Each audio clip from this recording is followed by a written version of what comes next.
ये दिनांक 21 जनवरी 2022 को जनपद बलिया के थाना सिकंदरपुर पे एक लिखित सूचना प्राप्त हुई थी श्री कैलाश चंद के द्वारा, जिसमें उनके द्वारा बताया गया कि 20 तारीख की शाम को उनका बेटा कृष्णा सोनी, जिसकी उम्र 12 वर्ष है, वह दुकान बंद करके जब घर वापस आया है तो कुछ अज्ञात लोगों के द्वारा मोटरसाइकिल पे कहीं लेकर के चला गया है।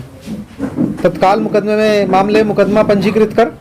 मामले की गंभीरता को देखते हुए इसमें सभी सीनियर ऑफिसर्स को बताया गया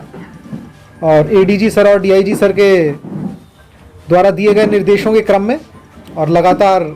मामले की गंभीरता को देखते हुए मामले के अनावरण हेतु 5 टीमों का गठन किया गया। क्योंकि ये पूरा ब्लाइंड केस था हम लोगों के लिए, ना तो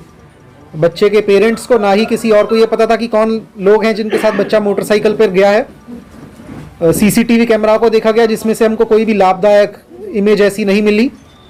तो तत्काल इसके लिए एक ब्लाइंड केस को काम करने के लिए 5 टीमों को अलग अलग एंगल्स पे किया गया और मुझे बताते हुए खुशी है कि इसमें जनपद बलिया पुलिस को सफलता मिली है और हमने सकुशल कृष्णा सोनी को सकुशल हमने बरामद कर लिया है और जिन अपराधियों ने इनका अपहरण किया गया था उनको भी अरेस्ट कर लिया है।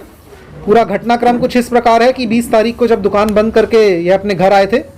तो 2 मोटरसाइकिल सवार के द्वारा इनको ये कहा गया कि आपके पिताजी आपको बुला रहे हैं और इस बहकावे में अपने मोटरसाइकिल पर बिठा करके इनको ले गए।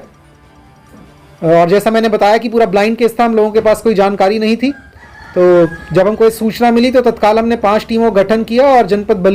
बलिया के पड़ोसी जितने भी जनपद हैं और इसके अलावा बिहार राज्य के जो जनपद हमारी सीमा से लगते हैं, इन सबके पुलिस अधीक्षक के द्वारा मुझसे वार्ता की गई और उन सबसे जानकारी की गई कि यदि अपहरण का कोई गिरोह हाल ही में उनके संज्ञान में आया हो जो कि एक्टिव हुआ हो,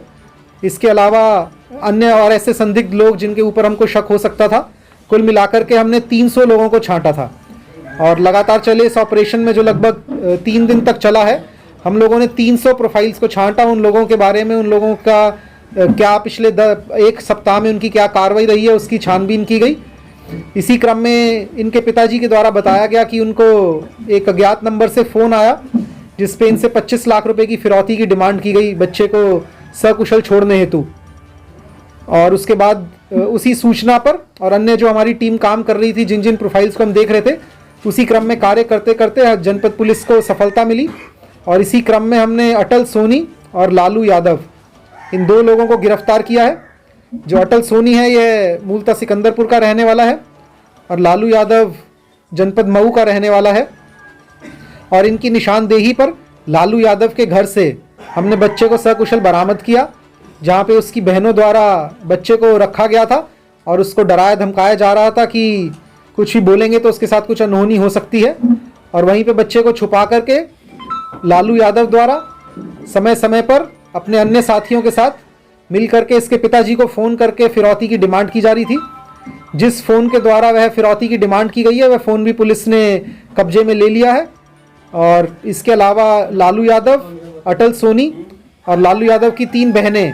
जो कि बच्चे को वहाँ पे रखने में और पूरे षड्यंत्र में शामिल थी, इन सबको पुलिस द्वारा गिरफ्तार कर लिया गया है। इनका भी अन्य साथी जिनका नाम की जानकारी हमको मिल रही है, उनकी तलाश पुलिस के द्वारा की जा रही है। और इस पूरी घटनाक्रम में जो हमारी 5 टीमें थी उनके द्वारा बहुत बढ़िया काम किया गया।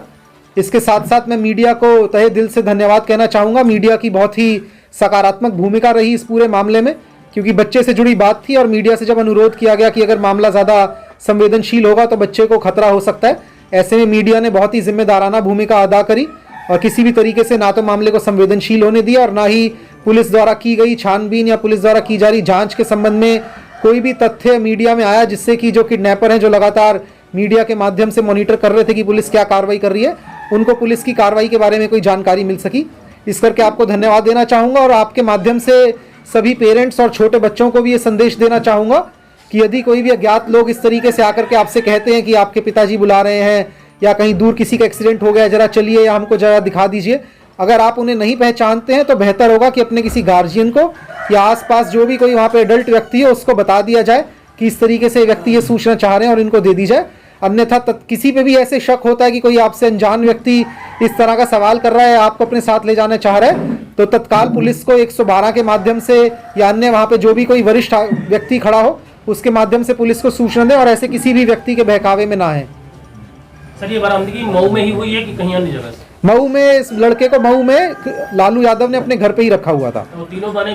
तीनों बहनें उसके घर पे ही थी। सर सिकंदरपुर कस्बे में ये पहली बार घटना है, इसके लिए कुछ क्या सुरक्षा व्यवस्था को लेकर आप अलग से अनुभूति प्रदान करेंगे? देखिए, जब ये घटना हुई थी तो उसके बाद सबसे पहले हमने जब सीसीटीवी कैमरास को देखने की कोशिश की तो उस क्रम में हमको कोई बहुत लाभदायक वो नहीं मिली और हमने देखा कि कहीं जो महत्वपूर्ण पॉइंट्स है जहाँ पे सीसीटीवी कवरेज होनी चाहिए थी उनकी कमी पाई गई है। इस संबंध में उस समय भी मेरे द्वारा चौकी प्रभारी और थाना प्रभारी को बोल दिया गया था और इनके द्वारा ऑलरेडी जो कि आगे प्लानिंग की जा रही है, व्यापार मंडल के साथ वार्ता करके, एसडीएम साहब से वार्ता करके और हमसे करके एक प्रपोजल बनाया जाएगा और जो मुख्य बिंदु हैं वहाँ पे सीसीटीवी की कवरेज करवाई जाएगी ताकि लगातार हम मॉनिटरिंग कर सकें इस तरह के उस पर। और जो ऐसे शरारती तथ्य हैं जो मैंने आपको बताया कि जिनकी प्रोफाइलिंग हमारे द्वारा की गई, जिनको हमने इस केस के दौरान देखा गया, ऐसे और भी अन्य जो लोग हैं उनको भी लगातार चिन्हित करके जिस तरीके से कुछ अगर लगेगा कि कोई अपराध की दुनिया की तरफ बढ़ रहा है तो समय रहते ही काउंसलिंग और अन्य माध्यम से भी उसको रोका जाएगा। अभी इसमें कितने अज्ञात के ये नाम आ रहे हैं? देखिए, अभी क्योंकि विवेचनात्मक कार्रवाई चल रही है तो जो आगे प्रगति होगी आपको बताएंगे। इस समय कुछ भी बोलना विवेचना को डिस्टर्ब कर सकता है, तो इस करके हम कुछ और तथ्य, जितने ही तथ्य आपके सामने रख पाएंगे।